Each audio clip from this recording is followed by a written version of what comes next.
Hi, everyone. Special thank you to Figma for the opportunity for us to join this year's config. We're super excited to be here with everyone today from all over the world. Please drop in the chats where you all are tuning from today. My name is Gabby, and I'm the creative strategist at 62 and Project Lima. And hi, everyone. I am Vicky. I'm the head of Project Lima and product manager at 62, and I'm tuning in from Jakarta, Indonesia today. We'd first like to give a bit of introduction. 62 is a global product innovation studio focusing on crafting impactful and meaningful digital experiences. And our team has been navigating digital interaction since day one. So Slack is our office, Google Meet is our meeting rooms, and Figma our work desks. But really, at this point, most of us are adept in working or interacting virtually, right? And although some offline gatherings are starting to make a comeback, we observed some benefits of adopting a digital medium to host connective experiences, as they are more accessible, scalable, and cost-effective to everyone around the world. But connecting digitally has its challenges too. Show of hands in the chat, who else is guilty of the following? Who here has switched between tabs, sneaked a quick peek on Twitter or Instagram, or maybe claiming yourself a multitask guru as you get a bit of work done during a call? Hey, maybe you're doing that right now. We know everyone's done it at least once. We see you and we got you. But the need of connecting virtually is here to stay. From team building experiences for companies that decides to go remote, global community groups, flexible remote learning experiences, and maybe even more engaging user testing or interview sessions. And for us, the need amplified with the birth of our initiative, Project Lima, which is an initiative by 62 where we get to exercise our critical thinking skills in topics like digital well-being, inclusive design, sustainable practices, and many more to come. And as part of our effort, we wanted to bring talks and panel discussions to engage with the creative community virtually and spread that conversation. But like what we said, how can we make it so that it doesn't feel like it's just another virtual call? How can we make it more engaging, more enjoyable, and more valuable for the community so that they can join in and join live? Our team ventured to find ways to address this so that people don't think, well, I can just watch the recording on YouTube. And that's when we turned to Figma. And since then, we had things like an explorable virtual space, the blind shopping experience, and even goodie bags in our events. And we left audience having a good social recharge from the experience that led to improvements when we, scaled up the events. But before then, let's set the context first. This talk might be a bit different than others, as it won't talk about a client project case study, but rather how we've used Figma in unconventional ways to engage with the community virtually. And instead, we'll be using some of our past events, each with varying formats and challenges, as a case study. And we started our first event quite small, internally within our team of 15 to celebrate the launch of Project Lima and our first report on positive shifts in digital product design, considering immersive experiences and digital well-being. Then we grew our network slightly to invite a guest speaker and the first few people from the Project Lima community and brought in the festive themes of Ramadan. We've then hit over 100 worldwide attendees in our first panel discussion with speakers from all across the globe, representing companies like LinkedIn, Grab, even ones from a government sector and financial services to talk about inclusive design, with a special focus on those from Southeast Asia. And just recently, in February, we've opened up our event beyond the product design community to the creative workforce, including other designers, writers, entrepreneurs, on a heartfelt and insightful panel discussion on neurodiversity, including a design jam workshop as a follow-up to the discussion. And so in this session, we'll take you through the different elements, learnings, and challenges that we faced in each event that hopefully can benefit your next online social interactions. Hey, Vicky, as you usually host our events, why don't you start us off with how we start our sessions? Yeah, sure thing. Just like the opening to your favorite movie, the first few touch points are crucial to build up the excitement for your audience to tune into your session. You know how when you go to an event like a company hangout or maybe even as big as a music festival. No matter where you are greeted, right? Whether it's with the music, the ambiance, the euphoria of people around you, or maybe, you know what, picture Disneyland in mind. When you're just entering through the gates, you're looking at the park map, you look into the event show times, you're absorbing all that vibes through music and the surrounding that creates this sense of belonging and welcome. So we wanted to recreate that same experience within a Figma file. How? So with that Disneyland scene in mind, we tried to replicate some of the vibe in our very first public event. We created a welcome space, like you can see here, added small touches like having a lo-fi playlist running in the background, or also giving an area for people to linger, explore, and prime themselves with information before the talk session. Now, subtle as it should be, background music helps tremendously in filling the void. It makes the moderator feel, less awkward when there's nobody really responding, while making sure that they can still give proper instructions, explain rules, or walk through some of the areas in the virtual space. Just be mindful when to have and when not to have music on that might instead distract audiences from the main session. So we usually turn off any of the music when there's a presentation going on or a panel discussion so that audiences can stay focused on the conversation. Now, as people start to trickle in, we usually take this time to invite people to, quote unquote, dress up, to create and customize their avatars. Shout out to Ace Chen for these adorable Animal Crossing avatars up in Figma community.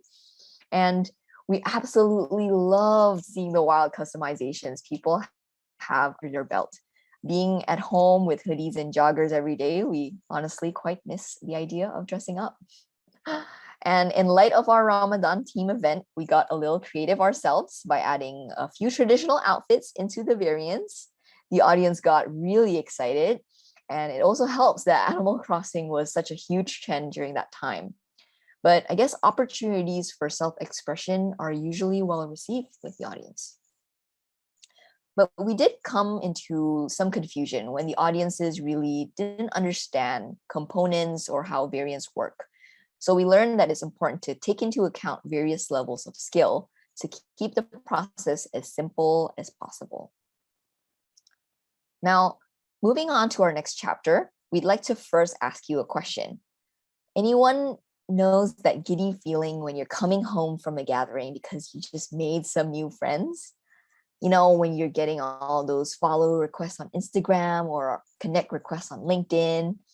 This usually starts from a simple hello and experiencing together in a shared space.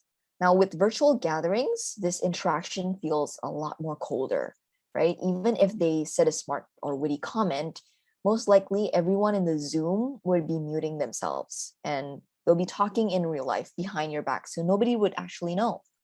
This second chapter focuses on ways that we can create experiences that allows audiences to see and be seen by others, which can then lead into deeper connections and direct interactions.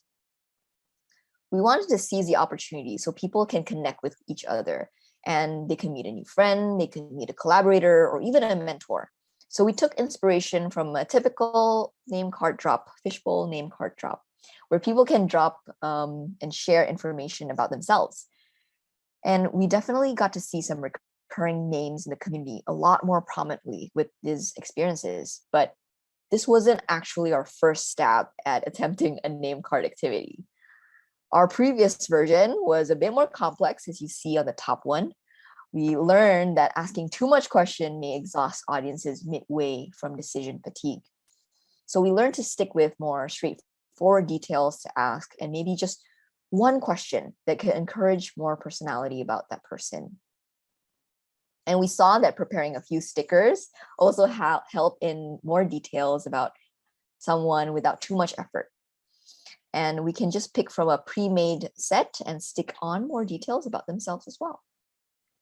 There are also other ways to invite audiences to share a bit of their voices. For our Project Lima launch party here, we wanted to create a space where teams can just, quote unquote, hang out and let them mingle and share thoughts, ideas, stories about themselves, especially with us being a remote team. And we all love the idea of hanging out in a bar, not because of the drinks, not because of the snacks, but also because of the ability to take time to jump in and out of conversation and maybe venture into a dartboard at the end of the room. Inspired by that idea, we built a rendition of a bar in Figma and we decorated it and we put up question prompts, polls, bingo, so that anyone can creatively fill out questions or even passively watch other people. Yeah, I remember we really can experiment with a lot of formats here, but sometimes not all audiences are always the active kind, especially on one where they don't really know one another too well yet. Um, do you have any tips on how to get the interaction started for those kinds of situations, Vicky? Yeah, it could get really awkward, but then getting the events team or your friends to rowdy up the space with some initial responses helps greatly in encouraging the rest of the audience to join in. As they start to see how exciting and welcoming the conversation is, it sparks up ideas or opinions of their own to respond with.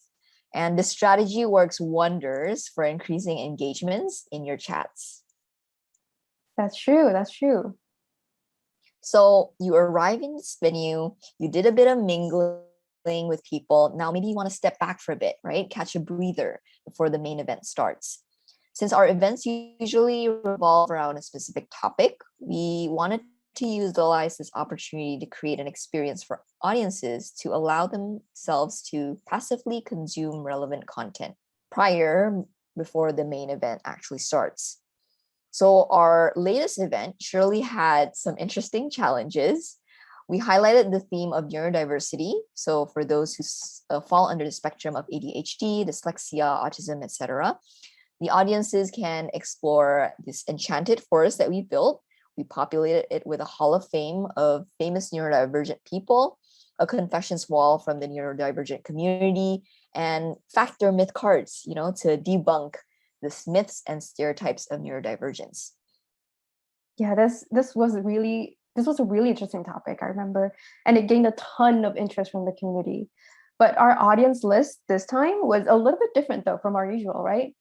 Yeah, absolutely. We had people coming in from a design and non-design background. And although our initial target was for neurotypicals, a lot of people from the neurodivergent community were also coming in. So knowing this prior to D-Day, we needed to make sure that the experience was as easy and as accessible to everyone. And in this event, we created a Figma prototype. Not only it's accessible by non-Figma users, but it's also accessible in your phones. And this space, though, didn't allow alterations or customizations like what you've seen in previous events that we ran, but we made sure we didn't sacrifice any of the interactive elements. We had a lot of great feedback from this experience, not only for the design, but also more on how the content really helped them to gain more context for understanding.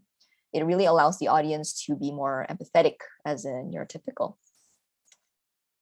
So that's more on the passive side. How can we amp people's energies to get some active engagements? I'm gonna turn to Gabby for this one. Gab, what do you think? What roles of engaging activities can play for a virtual event? Yeah, activities are great bonding opportunities for hosts and audiences. It can empower more engagements from the community, and it helps to make experiencing the event live much more valuable because audiences are doing it together with others. But we also wanted to create activities that are still somewhat relevant to the topic that we're focusing on, or even better yet, have it supported. So we usually try to think of any goals or any themes that we want to relay to our audiences and that we can creatively infuse into the activity. So for our inclusive design event, we've been previously learning about empathy exercises, and we wanted to create a similar experience for our audiences.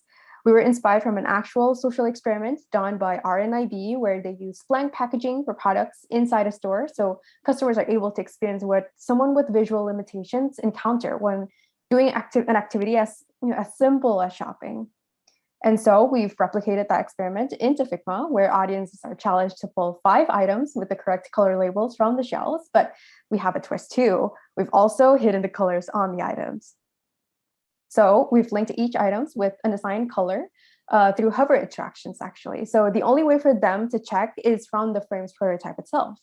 A spoiler alert, nobody got it right. Even me, and I was assigning the colors myself, but it really was all kind of our point. So this activity resonated with audiences as it allows them to experience it firsthand rather than having us telling them about it. And it helps prepare their mindset before the main discussion starts too. And in light of experiencing things together, it was another element that we wanted to infuse in our Ramadan themed event that we previously mentioned too. So being a Muslim dominated country, Indonesia celebrates Ramadan. And as part of the culture, we have a term made to cope with waiting for the breaking hour during fasting season, which is known as ngabuburit. Wait, what was that? Ngabuburit? Ngabuburit. So it is an Indonesian term, and it can refer to any kind of activity to help pass the time. They can go around town, go shop for finger foods, and some people even cook to prepare the meal for them to break their fast with. So we've invited the local creative community to gather in the wee hours before they break their fast by joining us on Zoom and Figma, where they can put a dish together. And then we invited them to place their work of arts in our gallery area. Now that's got me hungry. Any favorite works of art from that session? Yeah, for me, it was definitely the Indomie instant noodle Ramadan edition. It's so witty, and it just explains what the whole theme of fasting in Ramadan is about. I think mine was definitely carbs on steroids. Just goes from 0 to 100. Yeah. Yeah, we were definitely surprised by how playful and creative people got with this activity. It shows how being relatable and relevant with current events or topics can help with entice more interactions. And again, with this concept of making something their own to represent their creative identity in one way or another, most often we found people have a great time doing too. And overall, these two examples also showed us the need to keep activities simple and relatively low in effort from the audience's part, as they can focus on their pieces and not have it derail their attention spans too. Now, all of the chapters that we've mentioned before were also done to give some sort of time allowance for a big chunk of our guests to trickle in to the Zoom call. And so that when the main part of the event starts, be it a presentation or like a panel discussion, we've got most of our guests all present within the call. This next and last chapter, though, has a different goal to it, which is to find ways to extend the event's lifespan into other mediums and leave our mark within the community. So what's something that can remind you of a time you went to a fun conference or visiting a museum on vacation, or maybe even a super themed birthday party? For me, it was definitely the souvenirs. So we wanted to do something similar so our audiences can have something to trigger them about their time with us. And one of our pillars for this goal is to have an element of shareability from us for the audiences. So with that in mind, like, what are some things that we can share to the community?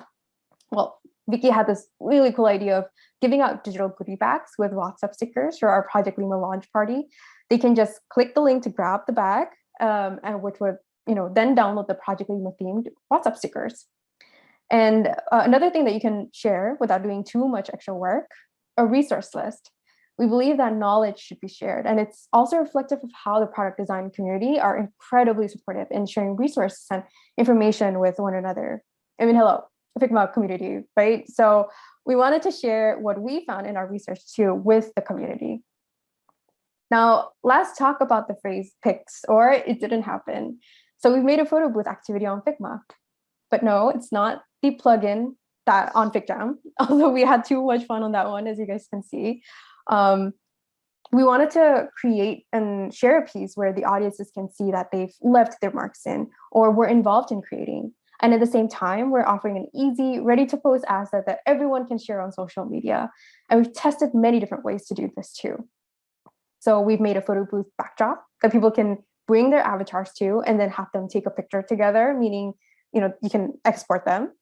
We've also done it by using people's profile pictures that they've added to their name cards.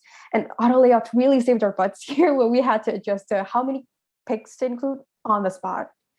And in our latest neurodiversity design jam workshop, we wanted to infuse the messaging of celebrating minds of all kinds. And so we put a little twist into the name card / photo booth idea. We provided a space for folks to fill in their community squares, and it can be anything that represents them or their personality, which will then be clip masked into our community kill template to represent their minds. And in the end, we have a community-made artwork that everyone helped build and can share, and plus it amplifies the messaging of our theme. And from these examples, we've learned that you can experiment with a format of items you can share. And most importantly, what we do doesn't necessarily have to be confined to Figma. We can leverage other platforms so that they complement one another. Definitely. I think we used a music playlist platform called Jukebox one time in our welcome lobby. That's true. Yeah, we did. We were also pleasantly surprised to see how useful and offering tools or resources has been for the community, who most likely may even be in their own journey of learning about the topics that we're talking about. Yeah. Even one of them put together an inclusive design learning journal and quoted a lot of sources from Project Lima in our event. So that was pretty cool. Well, that was awesome to see. And lastly, by helping to provide some shareable material, it also helps increase exposure to our event through our audiences. And it helps that we're able to infuse some branding into the pick instead, instead of a typical Zoom room screenshot that you're all familiar with. That's quite true. There's not much distinction between one Zoom gathering with another, since they're usually just webcam headshots. Yeah, and I think one of the best parts of doing this on a digital medium is that you can share any tool or goodie bag with the community without any limits. You can open it as a living resource that people can access anytime, even after the event ends. We honestly didn't start our Project Lima to be hosting virtual gatherings, but we realized that they actually help tremendously for us to engage with people in the community and in getting more ideas and thoughts and perspectives into our orbit. And from all of these examples, we were able to see the evolution and the growth of our virtual gatherings. And it's even shown us how we're able to have a community despite not being on any group chats or messaging platforms, since engagements can happen directly on Figma. Vicky, what would you say are some of the more major takeaways that you've learned from this experience? I think for me, it's the importance of testing the experiences beforehand, so you can gauge whether the instructions are clear enough. You can observe if people are behaving the way that you wanted them to. It's also a great opportunity to check on smaller technical details as well. Oh, that's true. Definitely. I remember we've gotten hiccups before on things such as like the edit access. It was such an awkward few minutes as we try to frantically find a solution for everyone. I think for me, it's also about reflecting and improving with each opportunity through retrospectives and feedbacks. And there are valuable information that we can pull, and doing so collectively with the team gives many different perspectives and challenges and experiences from the day itself too. Yeah, true. Especially if we're all individually manning different areas and roles during the day of. Yeah. Yeah, that's very true. But I think the biggest takeaway that we've learned as a team is like how we shifted our perspective on what Figma is. What was previously a work tool now has become a space, an extension of a physical space. And it's not just plainly Figma files or Figma projects, but rather Figma spaces now, one with endless possibilities on what we can use it for. And we hope these examples can help spark more creative and unconventional ideas on what you can do on Figma. And we haven't even talked about utilizing plugins and widgets yet. So you can try out some of these experiences we mentioned in this session at our community Figma file that will be posted at the end of this event for you to explore on your own and build your own virtual gathering. And as a souvenir for this event, we also included a surprise inclusive design toolkit that you can get from Figma. So be sure to keep an eye out on that. For us, though, next up is to experiment on using Figma as an online space for communities. We're even thinking about, a digital neighborhood type of space for our community members. So do come and join us on our next event. If you're organizing one yourself, we'd love an invite. You can check us out through our socials at projectlima.co and 62.co. And we'd like to extend our deepest thank you to everyone who came to our session and to the Figma and Config team. Shout out to Raji, Vanessa, Alyssa, Hillary for their guidance through their process. Take care. Have a great day, everyone. And we hope to see you soon in the future at Figma.